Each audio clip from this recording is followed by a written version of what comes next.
गोपाल राय जोशी। आप इतने परेशान क्यों दिखाई देते हैं? परेशान तो रहूंगा ना पार्वती, आखिर एक बेटी का बाप जो ठहरा। पार्वती, अब उसके हाथ पीले करने का समय आ गया है। पर हमारी आनंदी तो अभी सिर्फ 9 साल की है। अभी तो उसके पढ़ने लिखने और खेलने कूदने के दिन हैं। देख पार्वती, लड़कियां पराया धन होती है और जितना जल्दी इन्हें घर से विदा कर दे उतना अच्छा है। कल से आनंद की पढ़ाई लिखाई बंद। पर बापू, इसमें मेरी क्या गलती है? आप मुझे पढ़ाई करने क्यों नहीं देते? तेरी गलती है कि तू एक लड़की है। लड़का होती तो क्या बापू? लड़का होती तो क्या? ए लड़की, ज्यादा जबान ना चला, नहीं तो जबान हलक से खींचकर बाहर निकाल दूंगा। बापू, मैं पढ़ लिख कर कुछ बनना चाहती हूँ। मेरी पढ़ाई ना रोको बापू। आनंदी, तुझे पढ़ना है तो पढ़, लेकिन सारी उम्र बाप की छाती पर यूं बोझ बनकर ना बैठ। पर बापू, अभी तो मेरी उम्र पढ़ाई लिखाई की है। मुझे पढ़ लिख कर डॉक्टर बनना है। पढ़ाई पढ़ाई पढ़ाई, आज तो तेरी इन किताबों का काम तमाम करके ही छोड़ूंगा। ये ले। नहीं बापू, मत फाड़ो बापू। हट छोरी। नहीं बापू, नहीं। बापू, ये तुमने क्या किया? तुमने मेरी इन किताबों को ही नहीं फाड़ा बापू, मेरी किस्मत फाड़ दी, मेरी किस्मत। ये कॉपी किताबें ना सिर्फ छोरों के हाथ में अच्छी लगती है, लड़कियों के हाथ में तो सिर्फ मेहंदी अच्छी लगती है, मेहंदी। पर बापू, मैं लड़की हूँ तो क्या हुआ? लड़का और लड़की तो हमारी दोनों आंखों के समान होते हैं। चुप कर आनंदी, और यह एहसान मान कि अब तक जिंदा है तू। कहीं बचपन में गला दबा कर मार दिया होता तो यह तेरी बकबक नहीं सुननी पड़ती आज। पर बापू, मुझे चूल्हा जलाना अच्छा ना लगे है। देख छोरी, जितना जल्दी हो तू चूल्हा जलाना सीख ले, उतना ही अच्छा है तेरे लिए। और हाँ, तेरा ब्याह तो होगा, वो भी कल के कल। अबला जीवन है तुम्हारी यही कहानी। आंचल में है दूध और आंखों में है पानी। मुझे माफ कर दे बेटी, तेरे बापू के जिद के आगे मेरी एक न चलेगी। माफ कर दे बेटी, मुझे माफ कर दे। इस प्रकार मात्र 9 वर्ष की छोटी उम्र में आनंदी का विवाह गोपाल राव जोशी से हो गया। बाल विवाह एक सामाजिक कुरीति है और इस कुप्रथा का शिकार होना पड़ा आनंदी को। 5 वर्ष बाद आनंदी 14 साल की हो गई है। उसके घर एक शिशु ने जन्म लिया है। देखते हैं आगे क्या हो। देखिए ना, इसे क्या हो गया है? इसका माथा तो अंगार की तरह तप रहा है। इसे तो बहुत तेज बुखार है। आप बिना कुछ भी बोलते हैं, दीजिए मुझे। माधव, जल्दी से वैद्य जी को बुला के लाओ। जी, अभी बुला के लाता हूँ। ये तुम क्या कर रही हो आनंदी? भगवान की विभूति लगा रही हूँ। बस करो आनंदी, ये सब अंधविश्वास है।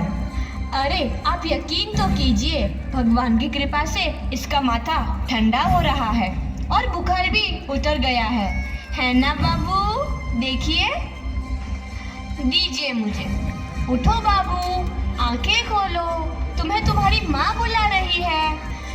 आंखें खोलो, देखिए ना इसे क्या हो गया है। आंखें भी नहीं खोल रहा। आंखें खोलो बेटा। आप चुप क्यों है? आंखें खोलो बेटा, आंखें खोलो। आनंदी, हमारा बेटा कभी आंखें नहीं खोलेगा।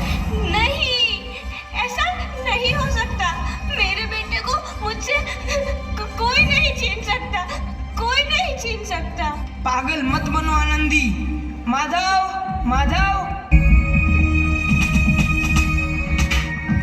आनंदी, बंद करो ये पागलपन। भगवान ने मेरा बच्चा छीन लिया। भगवान ने नहीं, तुम्हारी अशिक्षा और अंधविश्वास ने तुम्हारा बच्चा छीना है।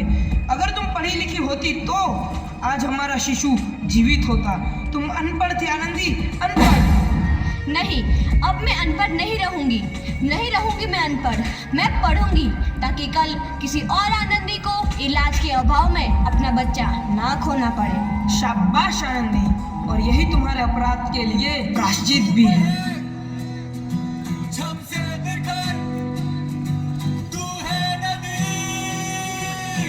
आनंदी, तुम्हारी 12वीं का परिणाम आ गया है। तुमने पूरे कॉलेज में प्रथम स्थान अर्जित किया है। आनंदी, तुम्हारी मेहनत रंग लाई है। तुम्हें शिक्षा वृत्ति मिली है। ये लो तुम्हारे अमेरिका जाने की टिकट। मुझे शिक्षा वृत्ति मिल गई, मैं अमेरिका जा रही हूँ। पर ये सब मैं अकेले कैसे कर पाऊंगी? आनंदी, अपने आप को इतना कमजोर क्यों समझ रही हो? फिर इतना पढ़ने लिखने का क्या फायदा? तुम अभी गवार की गवार नहीं हूँ मैं अब गवार।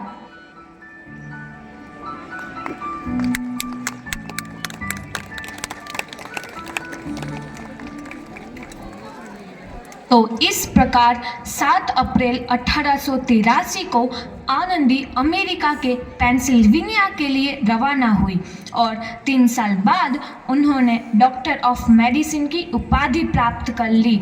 इधर आनंदी के पिता की तबीयत बहुत खराब है। आगे क्या होता है देखते हैं। लगता है अब मेरे जाने का समय आ चुका है। अब मैं नहीं बचूंगा। ऐसा मत बोलो। शहर के सिटी हॉस्पिटल में अमेरिका से डिग्री लेकर कोई बड़ा डॉक्टर आया है। एक बार वहाँ चलकर दिखा लेते हैं। हाँ, सही बोला भैया।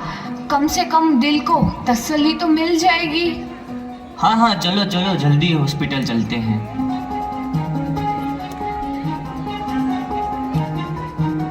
इस मरीज की हालत तो बहुत ही खराब है। कोई चमत्कार ही इसे बचा सकता है। ऐसा मत बोलो भाई। डॉक्टर साहब कब तक आ जाएंगे? लो आ गई डॉक्टर मैडम। डॉक्टर मैडम जल्दी देखिए, मरीज की हालत बहुत ही खराब है।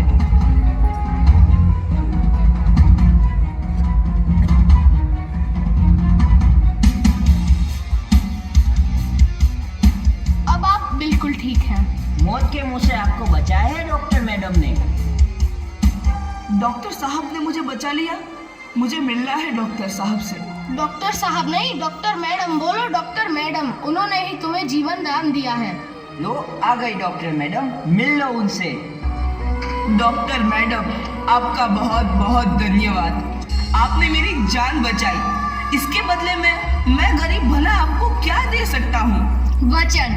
वचन चाहिए मुझे कि कभी ये नहीं कहोगे कि लड़कियां कुछ नहीं कर सकती। वचन? ये कैसा वचन? अरे श्यामलाल, तुमने पहचाना नहीं? तुम्हारी बेटी आनंदी। आनंदी? मेरी बेटी आनंदी डॉक्टर? हाँ बापू, वही आनंदी जिसके लिए बचपन में तूने चूल्हा और दूल्हा के अलावा कुछ नहीं सोचा था। आनंदी, आनंदी मेरी बेटी, मुझे माफ कर दे। मैं तेरा गुनहगार हूँ बेटी। नहीं नहीं बापू, वही आनंदी जिसके हाथ पीले करके तुम उसकी सारी जिंदगी काला कर देना चाहते थे। माफ कर दे मुझे मेरी बच्ची, माफ कर दे। मैं तेरा अपराधी हूँ मेरी बच्ची, माफ कर दे। नहीं बापू, मैंने तो तेरा एहसान चुकाया है। याद है ना अपना एहसान जो बचपन में तुमने मुझ पर किया था? ताने सुना सुना कर चीते जी मार डाला था मुझको। अब बोल, और किस किस को मारेगा? आनंदी बेटी, मुझे माफ कर दे मेरी बच्ची। मैं तेरा गुनहगार हूँ। बापू, आपने ही तो बोला था किताबें सिर्फ बेटों के हाथ में अच्छी लगती है, बेटियों के हाथ में तो सिर्फ मेहंदी। बेटों और बेटियों में फर्क करना तो आंखों में फर्क करने समान है। एक का पढ़ना और दूसरे का ना पढ़ना सामाजिक अंधकार है बापू, सामाजिक अंधकार। उपकार मांगता हूँ मैं तुझ जैसी बेटी का, जिसने सारी उम्र मुझसे कुछ ना मांगा तो सिर्फ बराबरी का दर्जा। वरना सच तो यह है कि मैं तेरी माफी के लायक भी ना हूँ। मुझ जैसा बाप तेरी बराबरी कर सके उसके मैं लायक भी ना हूँ मेरी बेटी, मैं लायक भी ना हूँ। अपने बापू को क्या माफ नहीं करोगी आनंदी? माफ कर दो आनंदी, माफ कर दो। सुबह का भूला यदि शाम को घर लौट आए तो उसे भूला नहीं कहते। बापू, तो इस प्रकार आनंदीबाई जोशी ने अपनी मेहनत और अटूट इरादे से न केवल भारत की पहली महिला डॉक्टर बनी, बल्कि आगे चल के उन लड़कियों के लिए सुनहरा रास्ता दिखा गई जो जीवन में कुछ करना चाहती थी।